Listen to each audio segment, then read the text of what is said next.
وكانت اول واخر مره بيلبس فيها النادي الاهلي تيشيرت لونه اخضر، لان التيشيرت ده بقى ايقوني، لان الاهلي فاز بيه اول بطوله افريقيه في غانا 82 قصاد كوتوكو الغاني. ايه بقى قصه التيشيرت ده وليه الاهلي اصلا لبس اخضر؟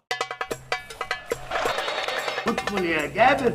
الاهلي طول السيزون كان متعاقد مع بوما عشان يتفاجئ ان هو في ماتش الذهاب في نهائي البطوله لبس تيشرت اخضر ما عليهوش اي ماركه. والقصه بترجع لمحمود الجوهري مدرب الفريق الوقت ده، لان محمود الجوهري كان بيتفائل باللون الاخضر، اللون اللي هو تألق بيه مع منتخب مصر خلال الحقبه بتاعه العهد الملكي، وان التيشيرت كان لون العلم بتاع مصر اللي هو كان لونه اخضر. وكان اول كاس عالم مصر بتلعب فيه كان المنتخب لابس تيشيرت لونه اخضر. نرجع لاول بطوله افريقيه فاز بيها النادي الاهلي. الجوهري كان الوقت ضيق ان هو يطلب من شركه بوما ان هم يعملوا له تيشيرتات لونها اخضر عشان ينزل غزل المحل